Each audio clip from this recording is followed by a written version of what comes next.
Bom dia a todos, sejam muito bem-vindos ao call de resultado do Grupo SBF do terceiro trimestre de 2024.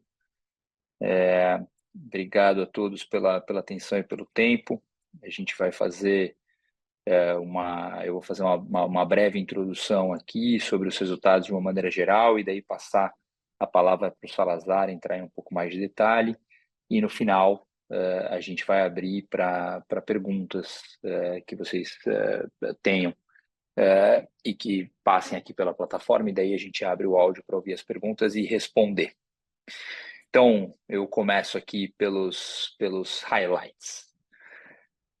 Esse foi um trimestre de um resultado muito bom, na nossa visão, e muito consistente com o plano que a gente estabeleceu e comunicou há 5 trimestres. Então, esse é o quinto trimestre de exatamente a metade do caminho aqui, de um plano de 30 meses, ou seja, 10 trimestres que a gente estabeleceu na metade do ano passado, em que a gente definiu como prioridades para a companhia, para o Grupo SBF, dois elementos. O primeiro é uma geração de caixa acima do normal da companhia e que pudesse gerar uma desalavancagem importante. E o segundo é uma maximização do lucro líquido da companhia. A gente entendia que a gente tinha vivido uma fase de crescimento importante desde o IPO, triplicado o tamanho da companhia do ponto de vista de faturamento, mas que o número de lucro tinha uma oportunidade de refletir um, um valor maior do que ele tinha se apresentado até então. Então, essas têm sido as nossas prioridades: geração de caixa e lucro líquido. E a gente está bastante contente porque, mais uma vez, a gente chegou em patamares recordes aqui. Então, se a gente olha os últimos 12 meses, o EBITDA da companhia é o maior EBITDA do que quaisquer outros 12 meses da história, atingindo 748 milhões de reais. Isso é 35% maior do que o LTM de 2023, com uma margem EBITDA de 10,5%, ou seja, uma expansão de 2,4 pontos percentuais na margem. E também é recorde do lucro líquido, que atingiu 388 milhões, e o crescimento com relação ao LTM de 2023 é de 165%. Né? A margem líquida da companhia atingiu 5,5%, mais do que dobrando, crescendo 3,4 pontos percentuais. Então, a gente entende que é mais um passo consistente na direção da expansão de margem.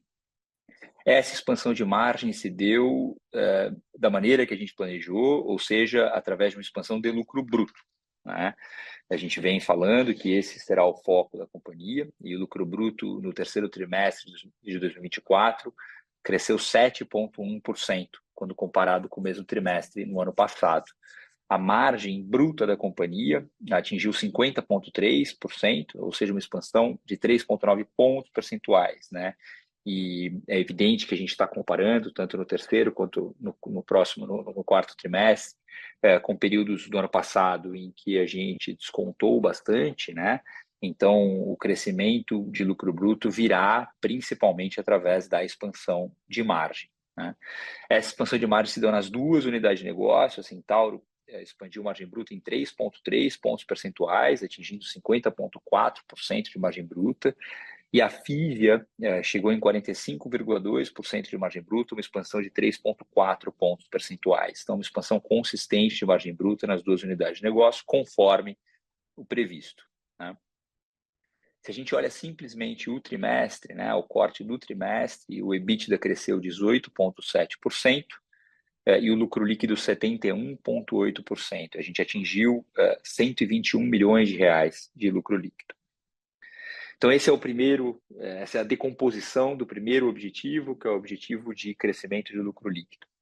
O segundo objetivo, que é a geração de caixa, também foi atingido, e ele se demonstra aqui numa redução, bom, primeiro no trimestre, uma geração de 272,4 milhões de reais de caixa, né? O terceiro trimestre, para um terceiro trimestre, esse é um número muito bom, praticamente 150% maior do que o mesmo período do ano passado, né?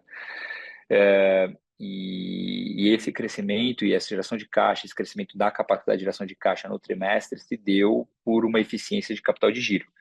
A gente reduziu 55 dias o ciclo de capital de giro da companhia, né, um ciclo financeiro de 129 dias, e dessa redução, 22 dias foram em estoques. Então, novamente, a gente está conseguindo seguir o plano conforme o combinado, e apesar da expansão de margem bruta, a gente segue através dos projetos de eficiência, reduzindo os estoques. A consequência dessa geração de caixa se apresenta numa redução da dívida líquida importante. Então, se a gente compara o terceiro trimestre de 2024, a posição de dívida líquida com um ano atrás, né, o terceiro trimestre de 2023, a dívida líquida cai de 1,6 bilhão de reais para 584 milhões de reais. Então, uma redução de 1 bilhão de reais na dívida líquida, obviamente sem nenhum tipo de capitalização, né, simplesmente através da geração de caixa dos nossos negócios. Isso é uma redução de 62%, 62,5% na dívida líquida, o que trouxe a alavancagem da companhia de 2,8 vezes um ano atrás para 0,78 vezes já no terceiro trimestre desse ano. Então, quando a gente olha os objetivos que a gente estabeleceu, mais ou menos na metade do ano passado, e o prazo que a gente deu aqui de 10 trimestres ou 30 meses para atingi-los, a nossa leitura é que a gente está até um pouco à frente da curva do que a gente esperava, tanto na produção de lucro líquido, quanto na geração de caixa e, como resultado, na alavancagem da companhia. E acho que o terceiro trimestre de 2024 foi mais um tijolo nessa construção. Na hora que a gente pensa aqui grandes números, para não me repetir, né, eu vou focar nessa tabela da direita aqui, que mostra os números dos últimos 12 meses. Vou começar por aqui. Então, a gente tem 7,1 bilhão de receita líquida, né? Então, um crescimento de 3,9%, um EBITDA de 747,7 milhões, um crescimento de 34,5%, e um lucro líquido de 388,4 milhões, um crescimento de 164,9%. Esse é o estado da companhia se a gente olha 12 meses para trás. Podemos passar, por favor, para a gente abrir, então, brevemente em cada uma das unidades de negócio. Bom, começando aqui pela Centauro. A Centauro teve um desempenho bastante bom no trimestre e de muita consistência ao longo desse ano, né? A receita foi de 894 milhões no trimestre, um crescimento de 1,3%, mas esse crescimento de 1,3% se deu ao mesmo tempo em que houve uma expansão de 3,3 pontos percentuais na margem bruta, né? Então, essa é a maior margem bruta de um terceiro trimestre da história da companhia, atingindo 50,4%. Né? A história da Centauro nesse ano é uma história legal, porque a gente vem falando que o grande desafio da Centauro é o crescimento de lucro bruto por metro quadrado, né? E isso vem acontecendo e vem acontecendo de forma crescente.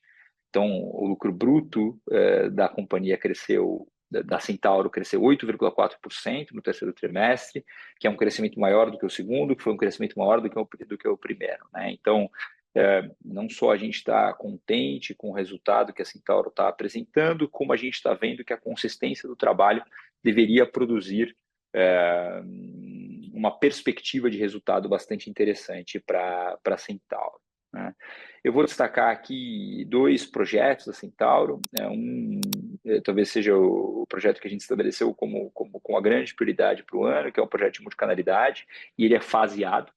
e a primeira fase foi concluída e ela é uma fase importante, a gente chama de troca tudo, mas que no final é a possibilidade de um cliente comprar um produto qualquer no site da Centauro, seja ele de um P, né, ou seja, o estoque pertence à Centauro, ou seja ele 3P, ou seja, o estoque de um parceiro, de um seller que está usando a plataforma da Centauro para vender.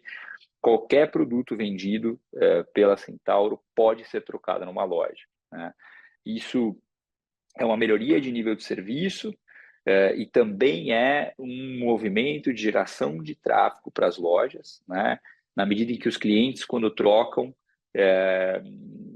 acabam comprando mais, acabam trocando por um produto eventualmente de um P, o que gera um aumento na venda e no lucro bruto, e também comprando mais e visitam a loja, e fomentar esse trânsito entre canais é um diferencial competitivo importante para a Centauro. E o outro elemento aqui, a gente começou um circuito de corridas chamado Centauro Desbrava, organizado por uma das empresas investidas do grupo, que é a X3M, com kits, a Nike entrou como patrocinador, com kits da Nike, e essa ideia aqui é poder fomentar o esporte, fomentar a corrida por todo o Brasil, usando as lojas da Centauro como ponto central. A gente fez um teste esse ano, a gente começou esse trimestre, devem ser 9 corridas até o final do ano, e as primeiras etapas tiveram bastante sucesso, e novamente a gente está levando um público qualificado, fomentando o esporte, levando um público qualificado para as nossas lojas, e isso não só gera um movimento de venda no dia, mas gera um residual importante para a marca Centauro. Então, um ótimo trimestre da Centauro. Obrigado. Podemos passar para a Fisia, por favor. Também um trimestre bastante sólido em Fisia, né? A Fisia, primeiro, a gente separando aqui, quando a gente olha os canais direct to consumer, a venda ficou flat, né? Apesar de ter tido uma base de comparação muito forte, impulsionada por uma base de descontos muito grande, né? Quer dizer, é evidente que tem uma correlação. Quando você dá mais desconto, a conversão sobe muito e você vende muito mais. A gente fez isso no terceiro trimestre, né? O que fez com que no terceiro trimestre do ano passado a venda crescesse 58% nos canais de TFI. Então, esse flat, para a gente, é um grande sucesso, ainda mais se a gente considera ele, como na minha leitura tem que ser considerado, em conjunto com a expansão de margem bruta, que no caso de Fisia foi de 3,4 pontos percentuais.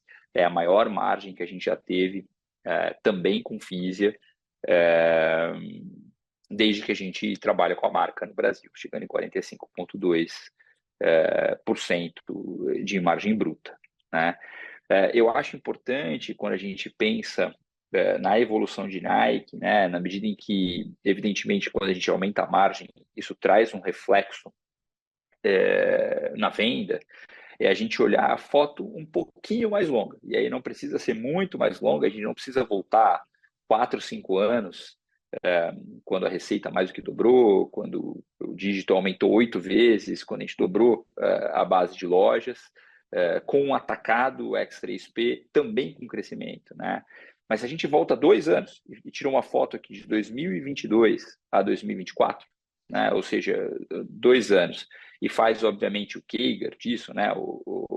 Ajusta esse crescimento para uma média anual, a Nike cresce 16,7% por ano. Tá? Então, a receita líquida de Nike de 2022 a 2024 cresce por ano 16,7%. Né? Então, acho que isso demonstra que num filme minimamente mais longo, a gente vê que a marca continua forte, continua crescendo, continua ocupando espaço, né? E aqui a grande prioridade de Fisia, né, tal qual para Centauro, a gente comunicou e vem trabalhando no lucro bruto por metro quadrado. Em Fisia a gente vem trabalhando em dias de estoque. E aí tem, primeiro, um sucesso no número, né? A Fisia reduziu em 23 dias os seus dias de estoque no terceiro trimestre, e também de um projeto que é importante para que isso continue acontecendo. Né? Um dos projetos viabilizadores para que a Fisia possa reduzir os estoques em loja era a gente fazer a internalização da armazenagem e abastecimento para as lojas. E a gente pegou o maior mercado de lojas por enquanto, que são as lojas NVS, e a gente concluiu essa internalização e já está operando tanto a armazenagem quanto a distribuição para essas lojas internamente. Isso traz um ganho de redução de tempo de entrega, e isso traz a possibilidade que a gente vá trazendo eficiências e um pensamento de unitização na distribuição loja a loja. Então, também bastante contente com a evolução e com o trimestre que Fisia entregou. Então, de uma maneira geral, a gente faz uma avaliação bem positiva do terceiro trimestre, e especialmente a gente faz uma avaliação positiva da consistência da entrega desse plano. Esse é o quinto trimestre desta fase, e, na nossa opinião, mais um entregue. Então, a gente começa a ter a possibilidade de ganhar confiança que a gente vai conseguir chegar nos objetivos que a gente se propôs, e, honestamente, até antes do esperado. Então, eu vou pausar aqui e vou passar a palavra para o Salazar entrar um pouco mais a fundo nos nossos resultados, e depois, junto com ele, eu volto para responder as perguntas que eventualmente apareçam. Obrigado. Bola contigo, Salazar. Obrigado, Pedro. Bom dia, pessoal. Eu vou tentar aqui não ser repetitivo com as coisas que o Pedro já falou, tentar mostrar aqui mais nos números aqui com um pouquinho mais de detalhe, apenas a consistência do que a gente vem fazendo nesses últimos 5 trimestres, né? Então, a gente sempre falou que 2024 ia ser um ano de crescimento seguro e responsável, ano de recuperação de margem bruta e manutenção de um controle de despesas bastante afiado. Então, a gente vê na receita, né, esse crescimento seguro e responsável, especialmente nesse trimestre, uma base de comparação dura, conforme o Pedro falou, mas, de uma maneira geral, a gente priorizando a recomposição de margem. O lucro bruto mostra essa evolução, né, consistente, trimestre contra trimestre, ano contra ano. A gente vem fazendo essa execução com uma margem bruta nesse trimestre de 50,3%, comparada contra 46,4% do ano anterior. Então, bastante consistente nas duas empresas, e muito em linha com o que a gente havia imaginado, e também com a expectativa de que a força das marcas com quem a gente trabalha permitiriam essa retomada da margem bruta. Passando para o próximo slide, a gente vê aqui uma despesa bastante controlada, com todas as pressões de indexação que todos nós temos aqui, em função de inflação. A gente vê um trabalho muito forte para controlar essa despesa e permitir uma base de despesas tranquila para a gente, à medida que for crescendo no futuro, a gente começar a ter o efeito normal de uma empresa de varejo, que é a diluição de custos fixos, né? A gente tem uma despesa base da companhia muito ajustada, com bastante controle, e, obviamente, a gente continua olhando todas as oportunidades possíveis que a gente tem para continuar ganhando produtividade e para continuar permitindo que a companhia dilua seus custos fixos. Passando para o próximo slide, a gente vê, então, o resultado de tudo isso nas margens EBITDA, já em qualquer período que a gente considerar, uma evolução bastante grande, de uma média aí de 2,5 pontos percentuais, bastante consistente com, de novo, me repetindo, com o nosso discurso de otimização da rentabilidade da companhia. Então, esse é o resultado desses últimos 30 meses. Podendo passar aqui para o próximo slide. A gente vê um lucro líquido também bastante forte, né? E, obviamente, uma coisa que a gente sempre fala, né? A gente vai trabalhar bastante o operacional da companhia para torná-lo mais lucrativo e também vai trabalhar bastante abaixo do EBITDA para reduzir a alíquota efetiva da companhia. E a gente tem feito isso ano contra ano também, né? Então, esse trimestre, a gente pagou o JCP Intercompany, né, da Fisia para SBF Comércio, a Centauro, ajudando, então, a otimizar a alíquota efetiva da companhia e reduzindo, então, essa carga e aumentando o lucro líquido. Passando agora para o próximo slide.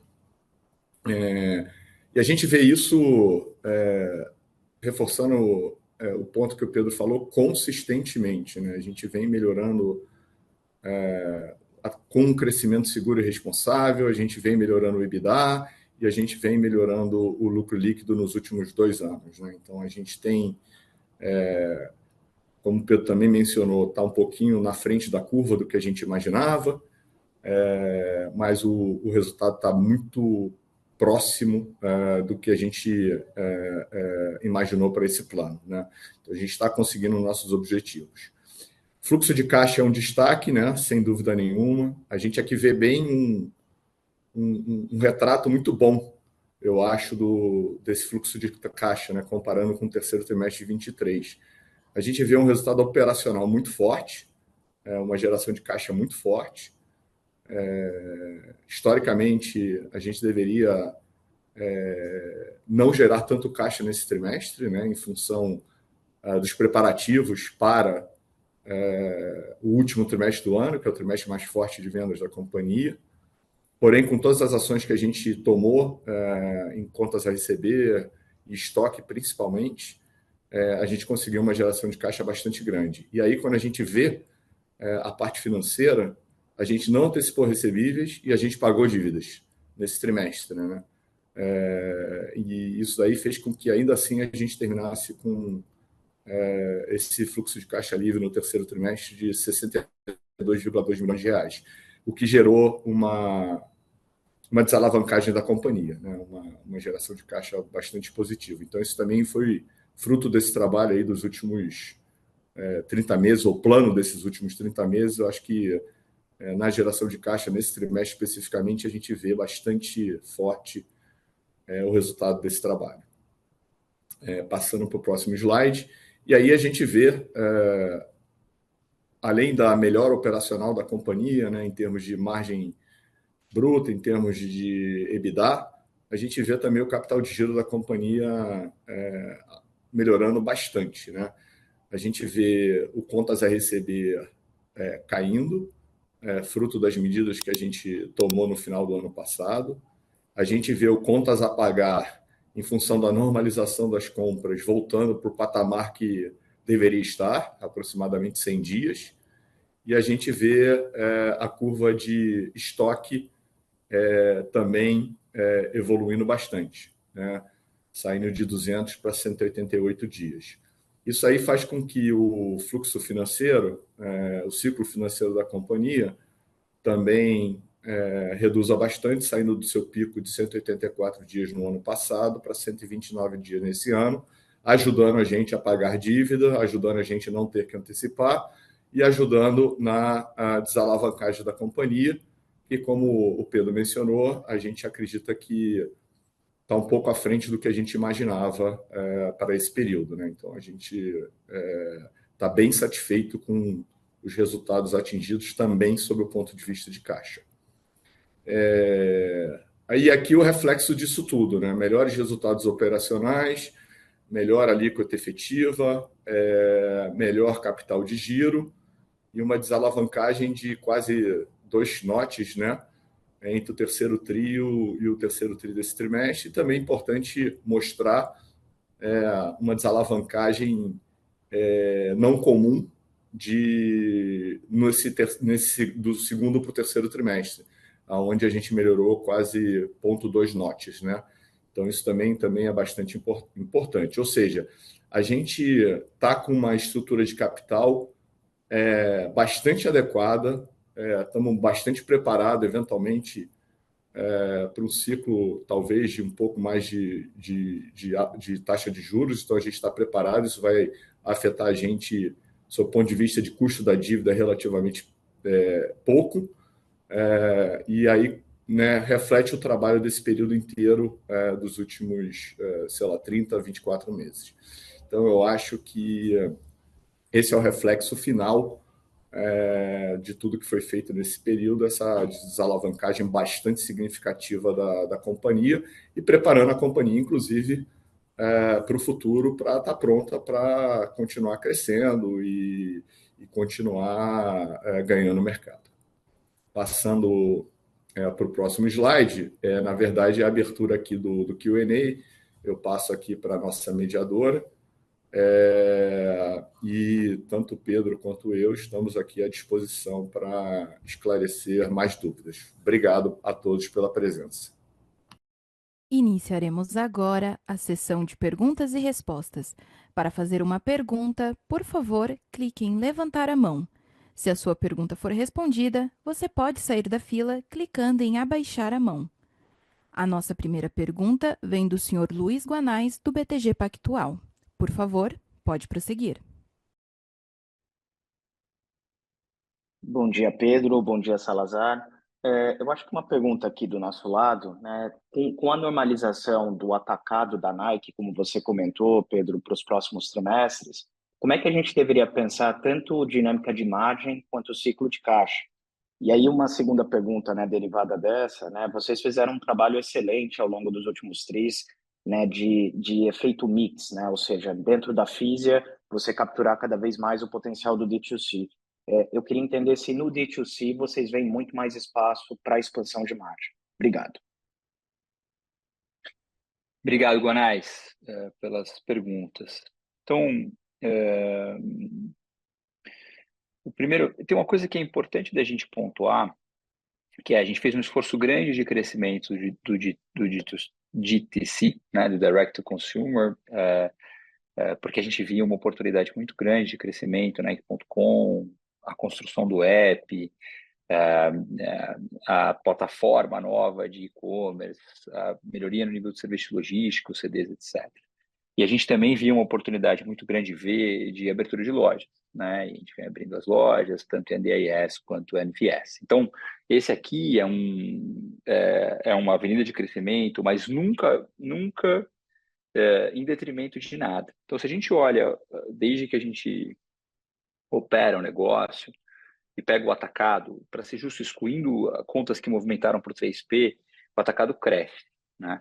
É evidente que houve uma priorização aqui no começo para fazer essa construção do DTC, né? E eu acho que agora a gente já chegou nesse equilíbrio. E o crescimento de Fisia tem que se dar em todos os canais, inclusive no atacado. Então, o primeiro ponto aqui quando a gente pensa para frente, a gente pensa o que a gente vai fazer para crescer em cada um desses canais, inclusive no atacado.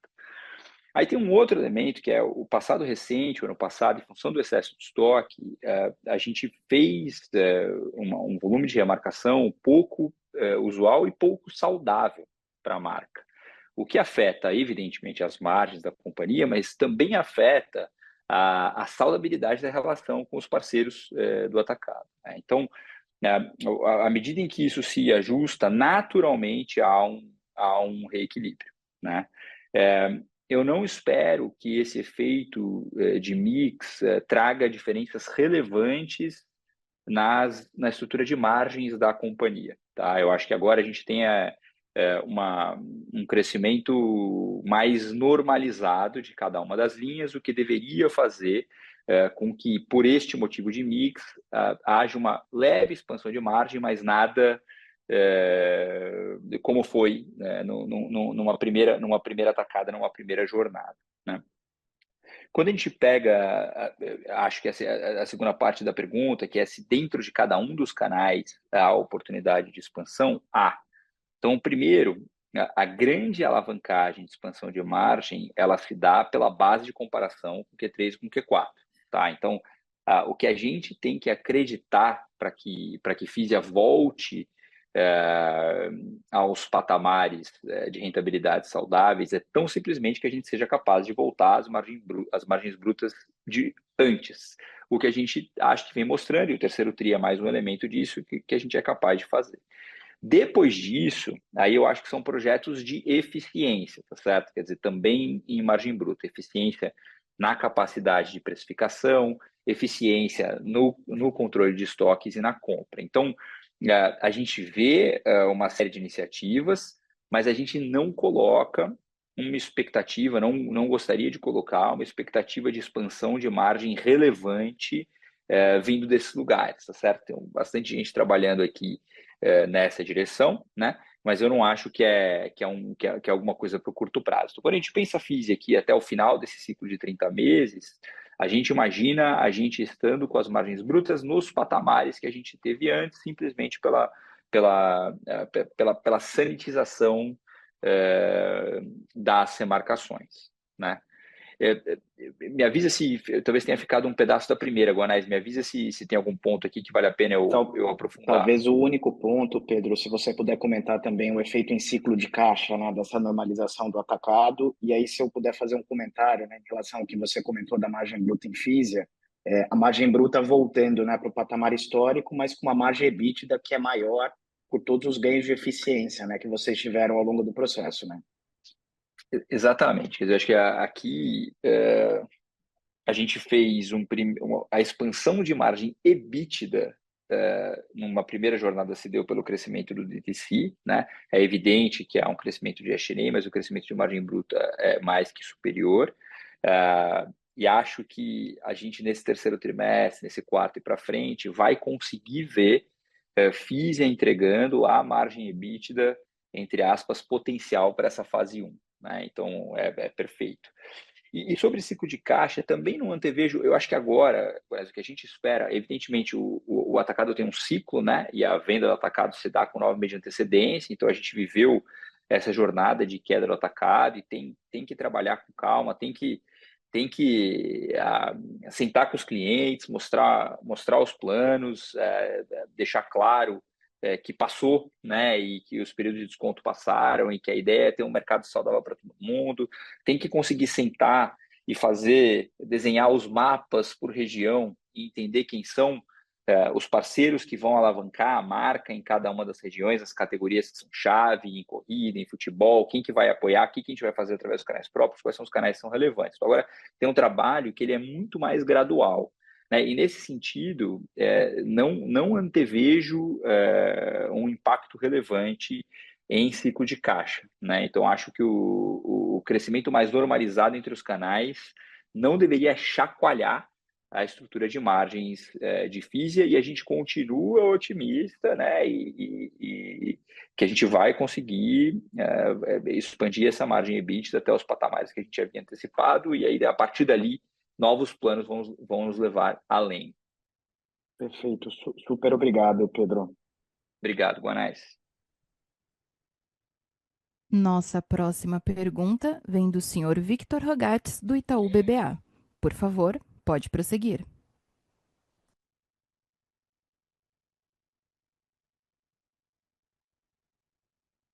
Senhor Victor, seu microfone está aberto e o senhor pode prosseguir com a pergunta.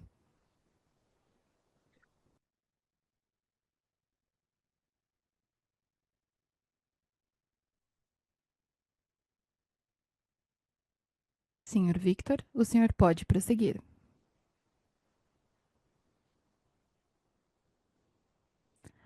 A nossa próxima pergunta vem da senhora Dani Eiger, da XP. Por favor, pode prosseguir. Oi, pessoal. Bom dia. Obrigada por pegar minha pergunta e parabéns aí pelos resultados. Eu tenho algumas do meu lado. A primeira, né, na sua abertura, Pedro, você comentou que vocês estão à frente, né, na curva da dinâmica de lucro bruto e também alavancagem. Acho que isso é notório até pela entrega de resultados de vocês. Eu queria entender o que isso implica do ponto de vista de estratégia, assim, o que vocês já se sentem confortáveis de fazer, dado isso, enfim, mais para pensar aí para os próximos trimestres, ou talvez até mais para 2025, o que a gente pode imaginar já de projetos saindo da gaveta por conta disso. E a minha segunda, a gente vê muito uma dinâmica de preocupação de meio que um spillover effect dessa preocupação que a gente vê lá fora com Nike, vindo para cá, né? Seja do ponto de vista da questão de inovação, da holding ou mesmo de cenário competitivo com novas marcas. Eu acho que seria legal trazer um pouco a visão de vocês, até porque vocês têm a Centauro, né? Então vocês conseguem enxergar até melhor essa dinâmica desses novos entrantes. Como que vocês têm visto isso? E aí também contextualizando essa dinâmica de base, né? Que das promoções de Nike acabam talvez poluindo um pouco essa dinâmica de separar o que é base e o que pode ser esse risco aí um pouco mais vindo de Nike, de fato, da marca. Acho que são essas duas perguntas aqui do nosso lado. Obrigada. Legal, Dani. Obrigado pelas perguntas. A segunda, então, a dinâmica de Nike. A primeira, me lembra qual foi? A primeira pergunta da Dani? É a questão de você estarem à frente na dinâmica da curva Perfeito, do desculpa, o que lucro. isso muda no... Não, Perfeito. imagina. Desculpa, eu fui pensando na resposta e esqueci a primeira. Perfeito. Então, a nossa leitura é assim, né? Que no final, o porquê que a gente veio com aquele plano, e aí eu vou chegar na sua resposta. A ideia foi, a companhia chegou em 9 bi aproximadamente de receita, né? Vindo do IPO de 3 bi.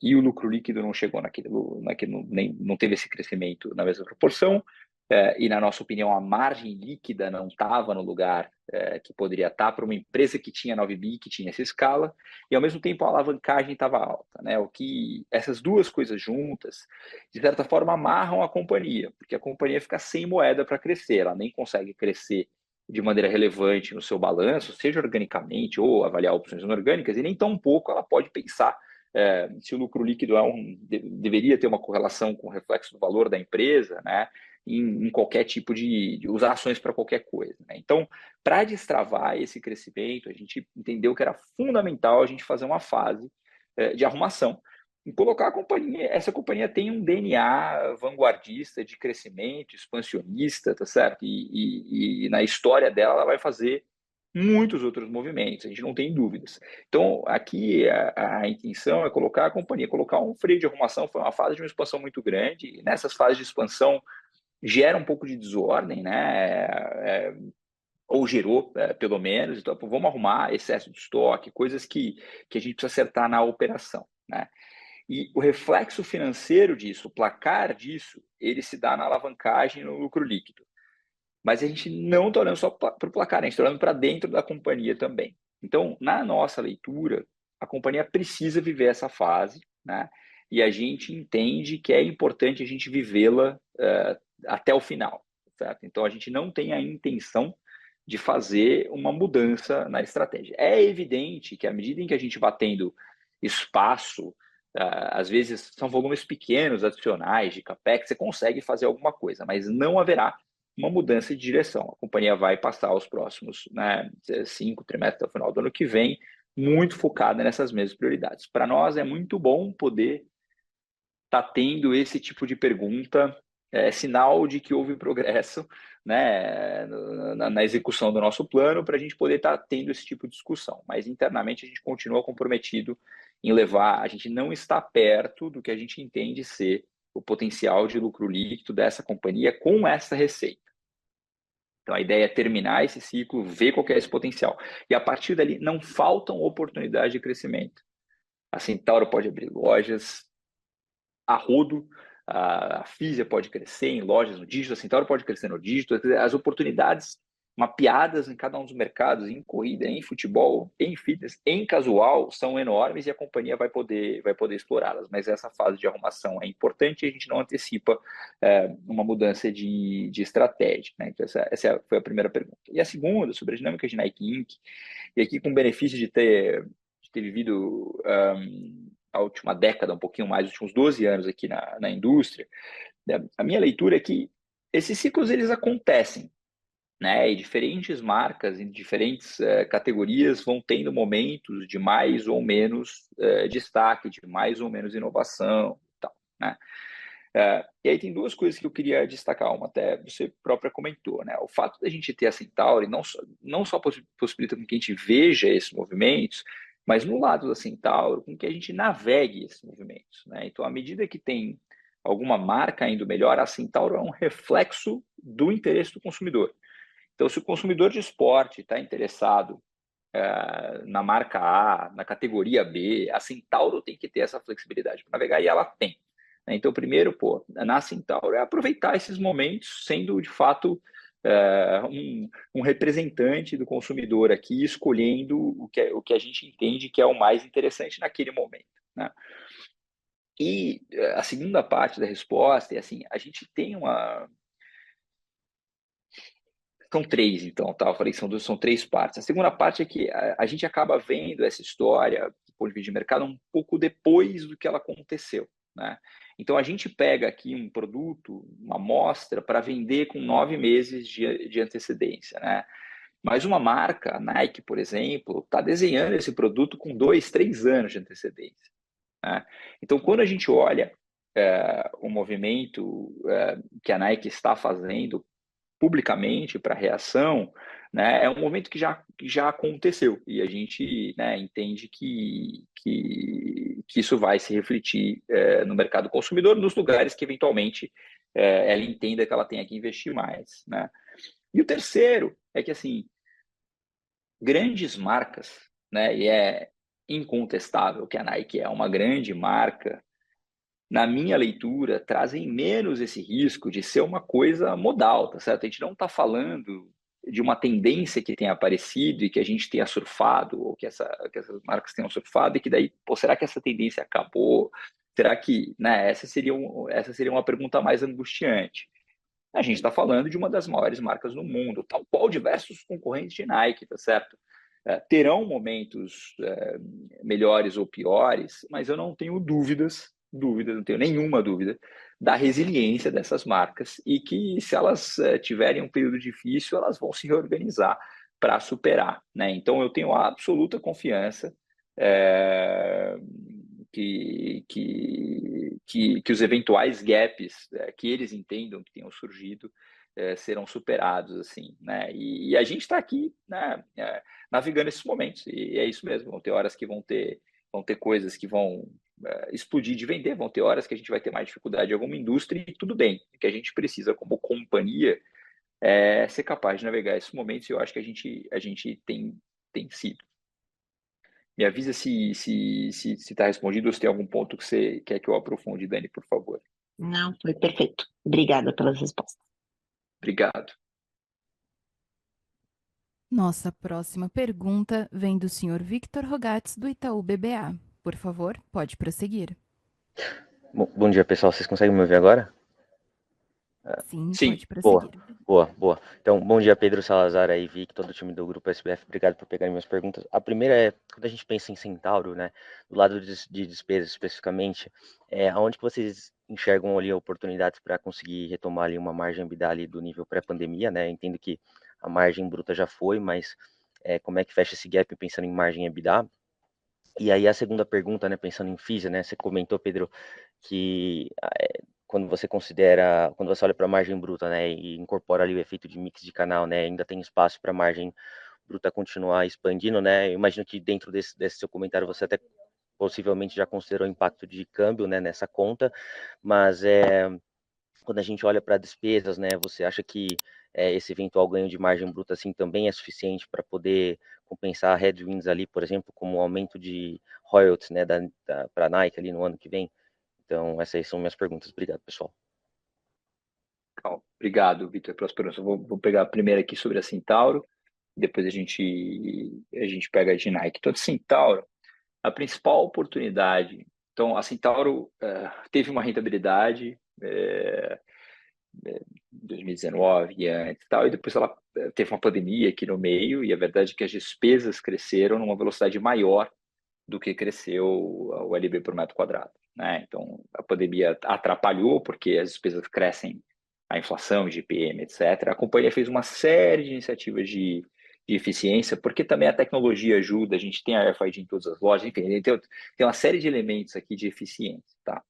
Mas o grande ganho da Centauro ao longo do tempo que a gente está apostando não é numa redução significativa de SG&A, mas sim num crescimento acima do crescimento de SG&A do lucro bruto por metro quadrado. Esse tem sido o foco do Centauro, e a nossa leitura é que é daqui que a gente tem que conseguir extrair valor, tá certo? Então, o lucro bruto por metro quadrado tem que continuar crescendo mais do que cresce o SG&A.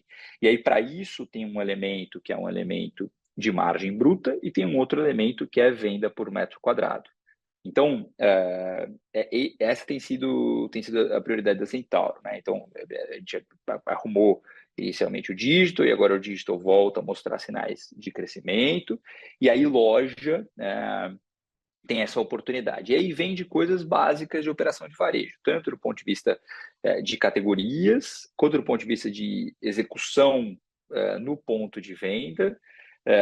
Então, exposição, enfim, elementos de execução do ponto de venda, quanto dos elementos de equação de varejo mesmo, né? Alocação de produto, etc., eficiência de varejo. Então, o crescimento de margem da Centauro, na nossa leitura, se dará através do crescimento do lucro bruto por metro quadrado, tá? E aí, quando a gente olha para Nike e para Fisia, aqui tem a gente já está na nossa leitura em condições de chegar na margem que a gente almeja, tá certo? E para isso, tudo que a gente tem que acreditar é a nossa capacidade de remontar a margem bruta por uma remarcação menor. Tá? Então, isso sozinho já leva a gente para um lugar bastante saudável do ponto de vista de margem. A expansão de margem, a partir daí, primeiro que ela não é necessária, não está no radar e na conta que a gente faz quando a gente aponta os nossos planos, os nossos projetos, mas ela vai se dar a partir dali através de uma série de coisas, tá certo? Que vão desde a simples diluição de despesa, né? O crescimento da marca deveria diluir despesa, né? Então, à medida que a gente abre mais lojas, cresce o dígito e até mesmo cresce, né, a venda no atacado, isso dilui o D&A. Uma série de projetos de eficiência, a gente tem aqui também muita coisa para colocar no radar, mas eu também acho que vai vir através do crescimento, tá? Acho que é aqui que a gente tem que pensar, falando depois de terminar essa fase, tá? O câmbio flutua desde que a gente assumiu a operação, né? E a gente tem momentos para cima, momentos para baixo. A gente tem uma política de hedge que protege a gente no curto prazo. E quando a gente pensa no ano que vem, a gente, planejando o ano que vem, já encontrou internamente uma solução para equalizar um eventual impacto de câmbio para o ano inteiro. Certo? Quando a gente projeta o ano que vem, entre as diversas iniciativas da companhia da Fisia, a gente já encontrou projetos e oportunidades que equalizam completamente o efeito do câmbio. Então, e vai ser assim a nossa vida, né? Quer dizer, esse é mais um elemento que a gente vai ter que trabalhar, mas eu tô bastante contente e confiante que para o ano que vem isso tá equalizado, ajuda o fato de ser uma marca forte e tal, mas o ano que vem não é um ano que a gente espera ter expansões relevantes de preço, tá certo? Então a gente achou em outros lugares da equação aqui o eventual impacto do câmbio, né? E acho que é isso. Salazar, acho que quer complementar aqui. Não, eu só quero complementar aqui com uma informação, né? O grosso dos nossos aumentos de royalties, eles também já aconteceram, tá certo? O próximo aumento de royalties e o último será somente em 2028, tá certo? Então, acho que olhando aí o curto e o médio prazo, a gente já passou por essa, vamos dizer, essa escadinha aí de aumentos de royalties mais significativos, tá bom? Era só esse complemento. Tá ótimo, obrigado, Pedro e Salazar. Nossa próxima pergunta vem da senhora Irma Sgars, do Goldman Sachs. Por favor, pode prosseguir. Olá, boa tarde. Eu queria só voltar um ponto aqui sobre os planos futuros para 2025. Eu entendo que ainda a gente está na fase final dessa fase de 30 meses, acho que você deixou isso bastante claro. Olhando um pouco mais para 26 e ainda sabendo que é cedo, como que vocês pensam sobre talvez o equilíbrio de abertura de lojas, tanto Centauro quanto Nike? Entendo que vai ser menos no conceito de off-price na Nike, mas no conceito de full price. E também em eventuais novos conceitos, talvez até se puder compartilhar qualquer aprendizado do conceito casual, que é o lifestyle que vocês estão testando agora, acho que só como uma loja, seria bem-vindo. E a outra pergunta é um pouco mais sobre planos mais de curto prazo. Eu sei que você vem trabalhando na pirâmide de preços para os produtos da Fisia no Brasil, sempre com olho para a realidade demográfica do Brasil. E aí acho que você está trabalhando em alguns projetos com preços de entrada mais interessantes. Então, eu queria só pegar mais alguns detalhes, como que vocês estão pensando sobre isso para talvez 25, como que canal de atacado tem reagido para isso. Não sei o quanto que já tem coisa para compartilhar isso, mas acho que é um projeto bem interessante. Obrigada. Obrigado, Irma. Então, dois elementos aqui. O primeiro, de fato, a gente está concentrado nessa fase, né, até 2025, mas quando a gente pensa nas perspectivas de crescimento, né, uma vez que a gente migre para uma fase de crescimento, eu acho que aqui a gente tem um prato cheio, né, a companhia tem um prato cheio. Então, a gente não executou ainda a abertura de lojas que a gente planeja desde o IPO, no caso da Centauro, né? A gente muito rápido teve outros projetos e desviou a atenção aqui e o investimento para outras coisas, né? Então tem um caminho grande e saudável de crescimento, novamente numa próxima fase, né? De Centauro. Tem uma oportunidade importante aqui para a Nike e é verdade, a nossa intenção é promover um mercado full price, né? E aqui a gente trabalha com um leque de opções que a Nike Inc. Tem, né? Mas dentro dos conceitos de Nike Inc., dos produtos full price, né? Dentro do que eles chamam de NDIS, Nike Direct Inline Stores, tem gradações de loja e mais para frente a gente pode avaliar. Não estamos nesse lugar ainda, a gente está aqui trabalhando para colocar as lojas que a gente vem colocando, né? Mas tem uma miríade de opções aqui para a gente explorar, né? E você tem razão, quando a gente pensa por categoria, tem outras coisas para a gente pensar, né? Então, esse é um corte por canal, né? Mas a gente pode fazer um corte por categoria e pensar como que essa companhia pode crescer no futebol, como que essa companhia pode crescer em corrida, como que essa companhia pode crescer em academia e casual. E aí, tentar entender o que são os elementos mais relevantes aqui, o que vende em cada uma das categorias e como que a gente pode fazer para competir com os ativos que a gente tem ou, eventualmente, explorando novos ativos, né? Eu não tenho ainda elementos, acho que é cedo para a gente trazer elementos de eventuais testes de inovação para a gente avaliar se eles estão em ponto de escala, né? Mas a gente testa diversas coisas aqui e trabalha com projetos de crescimento em todas essas áreas, né? Acho que à medida que a gente vai evoluindo nesses testes, e essa é a fase que a gente está, esse ano e o ano que vem é de teste, o que se provar frutífero e com bom retorno, a gente pode acelerar, né? Todos esses mercados têm muito espaço, né? A gente está num mercado saudável, que cresce, então eu não vejo, quer dizer, os projetos estarão disponíveis. E a questão é quando a gente acerta a mão e não se, né? Então, mas esses projetos de inovação, eles são mesmo uma segunda fase de crescimento. Tem menos certeza, tem que entender da onde que vem, o que funciona, né? E quando a gente pega a sua segunda pergunta sobre pirâmide de preço, eu acho que tem alguns elementos aqui. Então, tem um primeiro elemento que é o seguinte: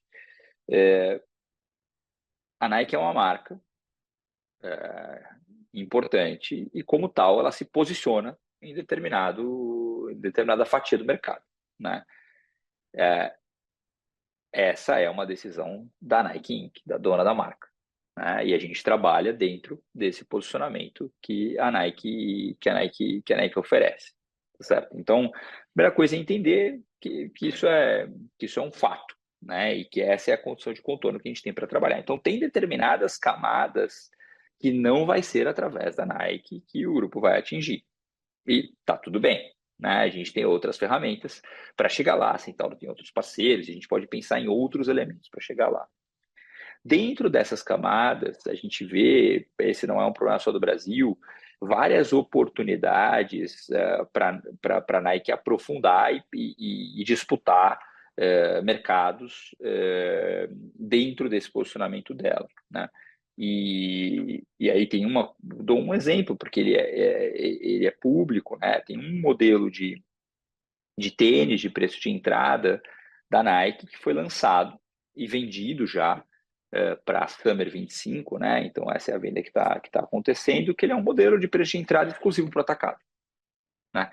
Essas são as coisas que vão ajudar a organizar um pouco esse mercado. Além disso, tem uma série de oportunidades pontuais que a gente tem que discutir aqui há muitas mãos, né?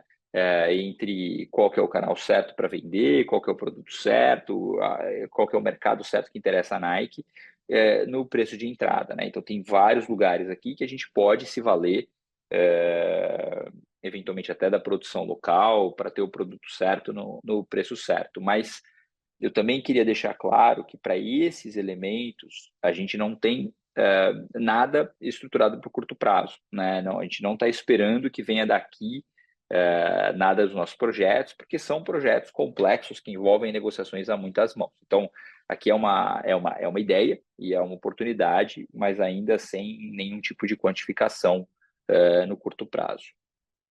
Perfeito, obrigada. Obrigado, Irma. Nossa próxima pergunta vem da senhora Isabela Lamas, do UBS BB. Por favor, pode prosseguir. Bom dia, pessoal. Obrigada pelo espaço aqui. Eu tenho duas perguntas do nosso lado, e a primeira seria explorando um pouco mais a margem bruta da Centauro, né? Vocês citaram aí umas iniciativas como a dinâmica de preços diferentes entre as lojas, a venda dos combos, né? Então, a gente queria pedir um pouco mais de detalhes sobre essas iniciativas, né? Por exemplo, se vocês já aplicaram ela em todas as lojas do grupo, se vocês ainda estão rolando essas estratégias, ainda estão aprimorando elas, e talvez enxergariam aí ainda um espaço adicional para a gente ver mais contribuições vindo desses programas aí. E a segunda questão é relacionada à Black Friday, né, que acho que fica em evidência agora, à medida que a gente vai chegando mais perto da data. E, claro, já vendo várias iniciativas aí no varejo já no meio da Black Friday, como é que está a perspectiva de vocês para esse ano? Se vocês pudessem detalhar um pouco mais também os preparativos específicos, como é que está a estratégia ali por canal, enfim, o que vocês estão esperando aí? Muito obrigada, é isso. Obrigado, Isabela. Então, a primeira, os elementos que empurram lucro bruto por metro quadrado da Centauro, eles são contínuos, tá? Eles não são projetos discretos, assim, que a gente...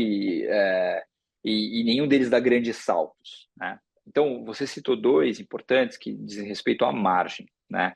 E eu vou aprofundar nesses dois, mas eu não queria dar a sensação que aqui tem uma bala de prata e que isso aconteceu, portanto, o resultado é aquele e que agora é contínuo e são muito vasos comunicantes, são vários vasos comunicantes. Então, o que eu acho que a gente tem que ver de novo, esse crescimento de LB por metro quadrado passo a passo, né?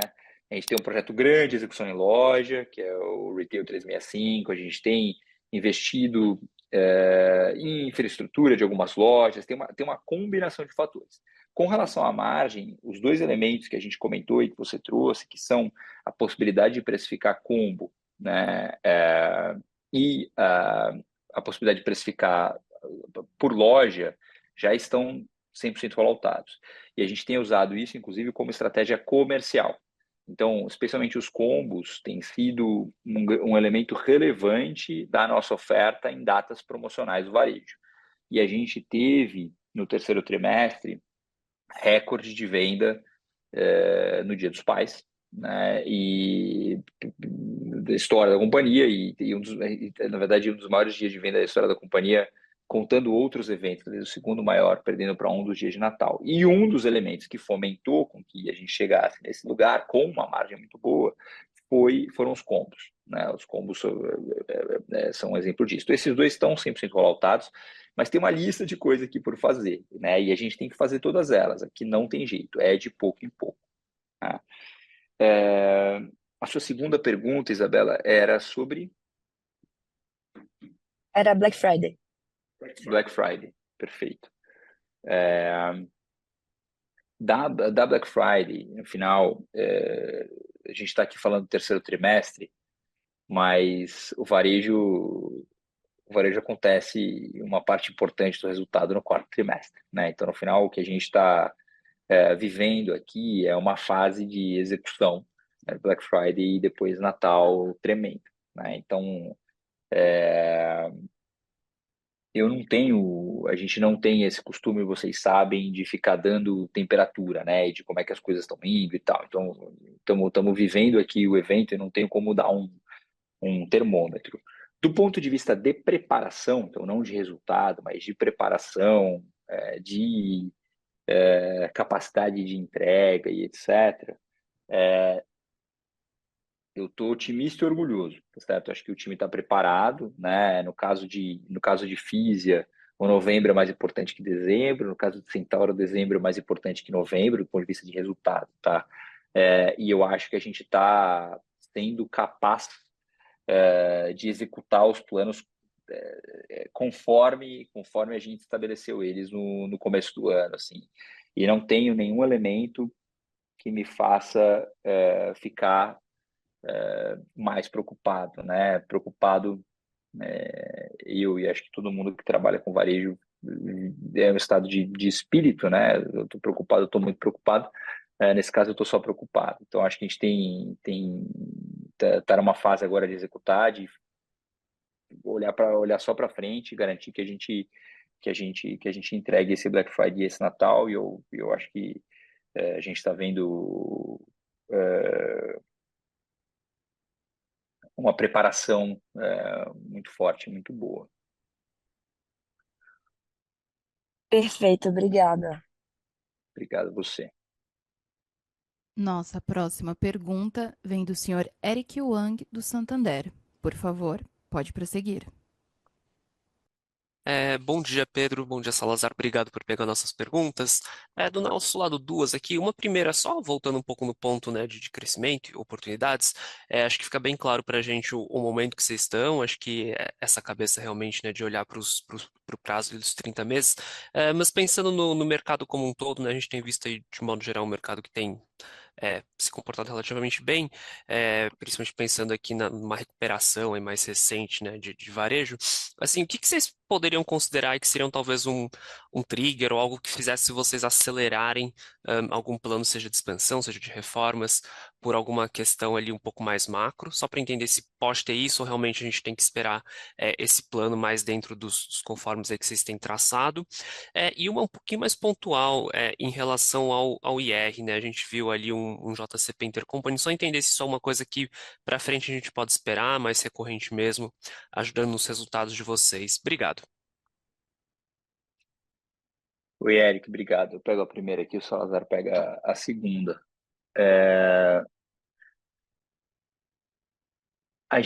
Primeiro, as reformas a gente não parou, tá? A gente obviamente vai adequando o volume de dinheiro disponível, né? Mas reforma a gente não parou, nem que não seja uma reforma completa da loja, mas os ajustes de loja. E acho que nesse sentido, isso, se a gente tiver a possibilidade de fazer mais, a gente vai fazer. Tá? Então, esse é um elemento. A expansão e a abertura é o que eu falei, acho que são dois fatores. O que faria a gente acelerar, né? Quando é que a gente vai estar pronto? Acho que são dois fatores que são importantes. Primeiro, é o placar do jogo, que é a nossa entrega de lucro líquido e especialmente aqui de alavancagem, né? Acho que a gente está em curso aqui para chegar nesses objetivos.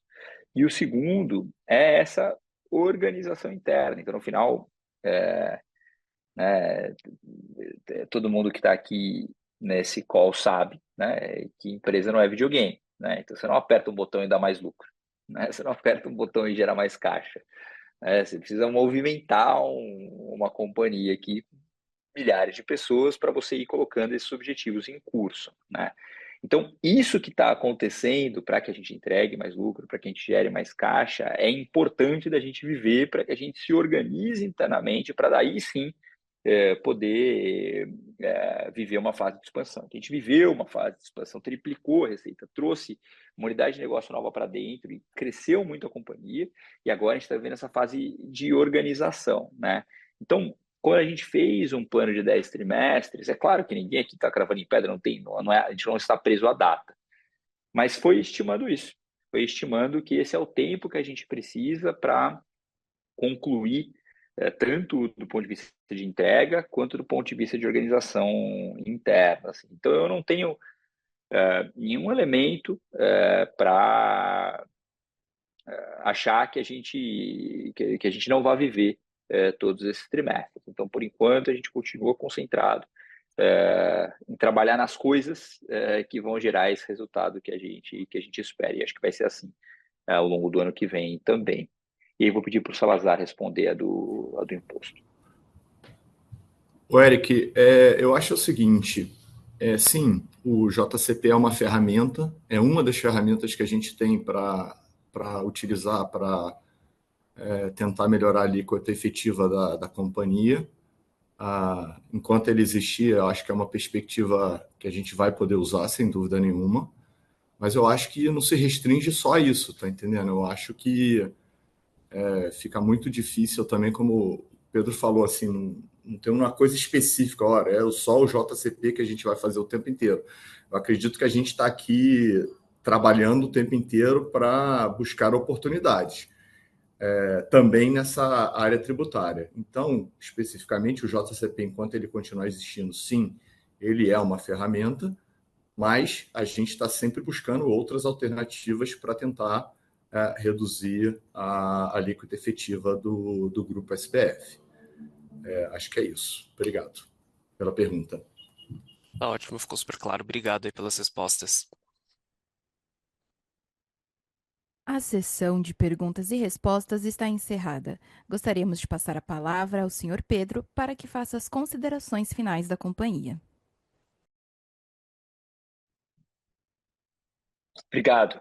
Então, só usar esse momento final para agradecer primeiro o interesse de vocês no call e no Grupo SBF, agradecer aos acionistas, ao conselho e a todo o nosso time pelo apoio, e a gente segue firme aqui para fechar esse quarto e último trimestre do ano com força total, e espero voltar aqui com boas novidades no próximo call. Muito obrigado, bom dia, tchau. A videoconferência do Grupo SBF está encerrada. Agradecemos a participação de todos e tenham um bom dia.